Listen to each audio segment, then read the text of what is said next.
Hello, and welcome to Unmasked Universe, where we unmask the universe that lives inside of you. I'm so happy that you're here today. I'm grateful to all of you for being here with me and with the community at large.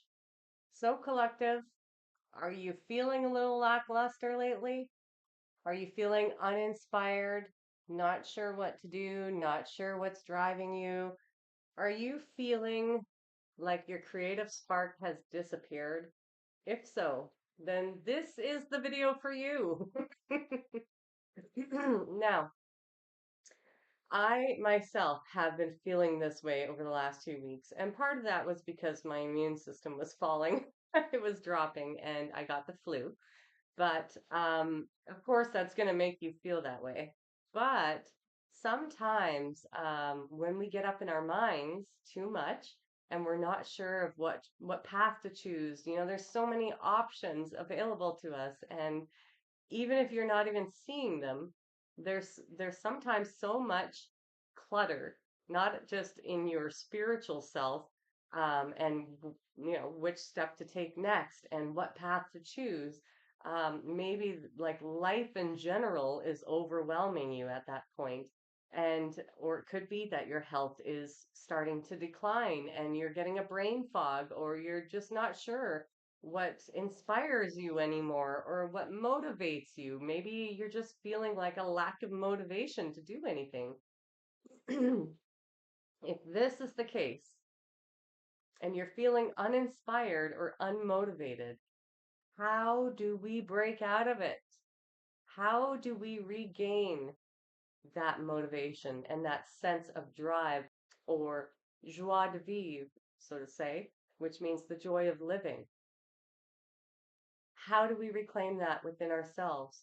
Or it could be that you've lived so many years in dynamics that could be work, that could be relationships, that could be in your family, that could be with friends that have been uninspiring, that have taken or you've given too much of yourself over to, and you've lost yourself, or you've lost your identity, or you've lost the joy for living. What do we do to reclaim it? It's simple, really.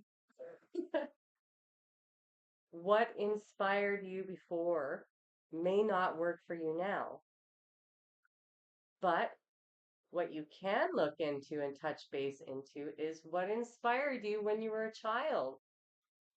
This is where the true beauty lies.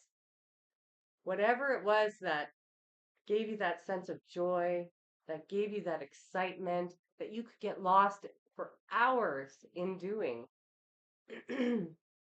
that is the aspect of yourself that you need to touch base on.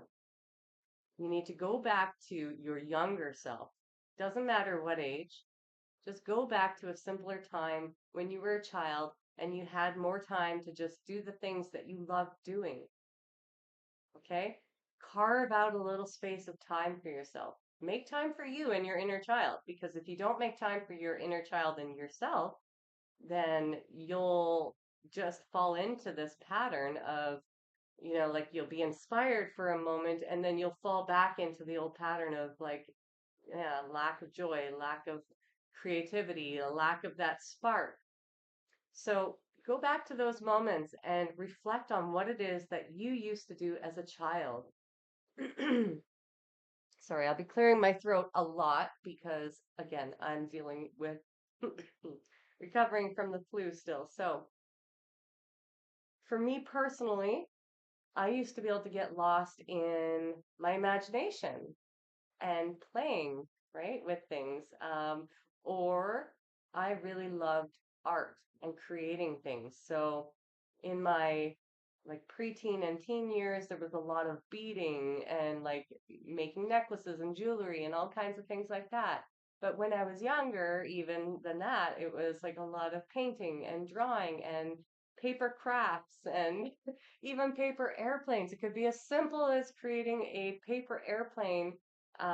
If you have children, then make some paper airplanes with them and fly them around the house. Get in touch with your inner child. Get in touch with the aspects of your old self. And that could be anything from your childhood that really lit you up.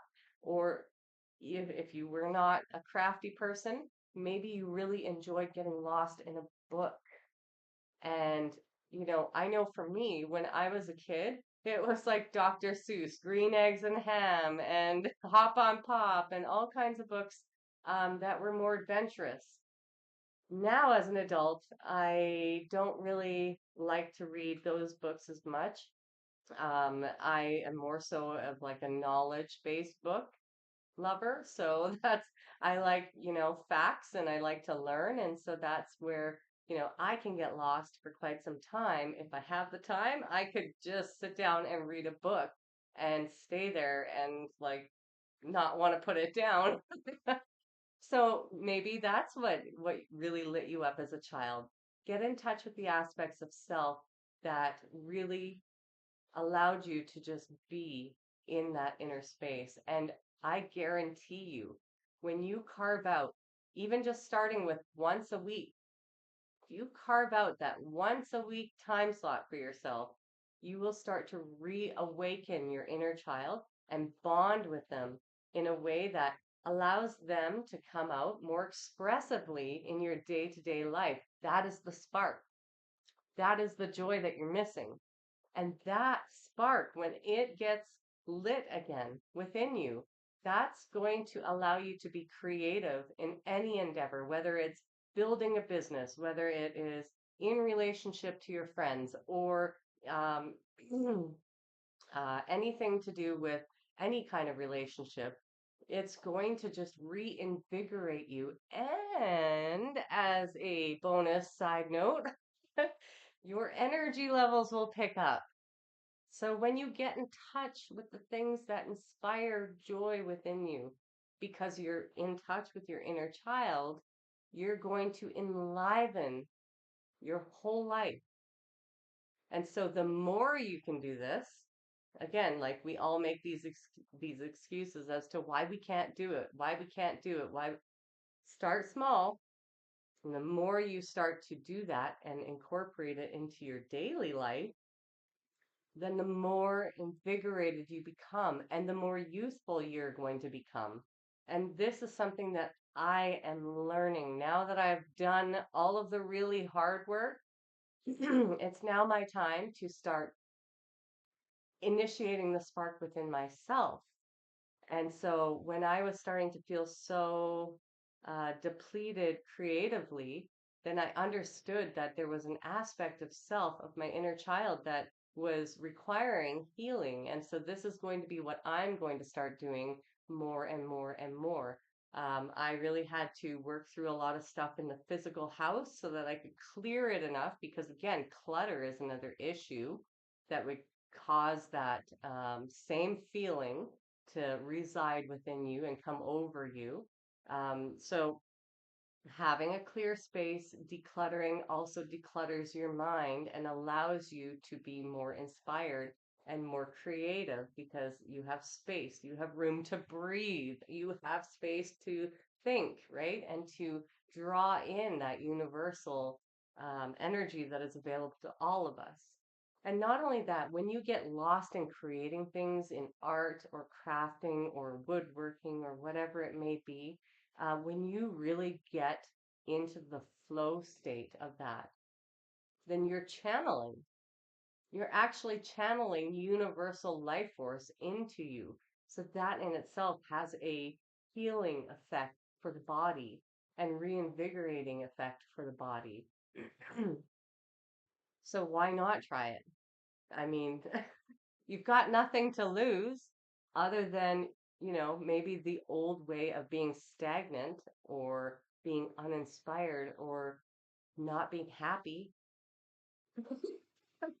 That doesn't seem like, this is like a win-win situation, regardless. It doesn't seem like anybody really truly wants that, but by giving ourselves these excuses as to why we can't do it, we're holding ourselves in a little jail cell. And that's not cool. Let's not do that to ourselves. Let's all take some time for nurturing our inner selves and that joy within us to bring us back to life. That's really what it's all about. So, I know this is a really short video, and I will give some updates in the future as to how this is changing my life because I know um, that this will make a big difference. Getting the clutter out, getting things unpacked, getting things sorted in my own 3D reality so that I could have space to be creative, to pull out my craft things. That was my first step, and that made a huge difference in my life. And now I'm really excited to actually get hands on and start creating things and be inspired again and tap into that part of myself. And actually, I will touch base on one more thing. Um, for me personally, and I think for the collective as a whole, there is some aspect of ourselves. I did talk about the inner child needing to be healed through doing these things. But there's also this other part of us that, in creating art or in creating anything, uh, in touching base with that aspect of our creativity and our joy, there can be some other unhealed trauma and wounds that come up that were suppressed.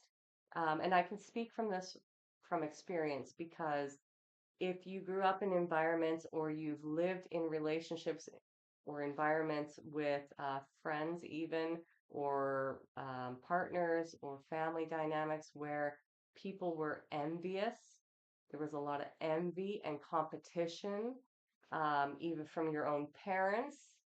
If you received a lot of this backlash every time that you want to step out of your own frame of reference and like be yourself, or there was a lot of competition around, um, well, I'll give you an example, like being playing piano, okay, or creating a piece of art. If you received a lot of competition around that from your own parent or parents, then that created this unhealthy belief within you that suppresses your joy because you're afraid in that sense to actually bring that part of yourself out.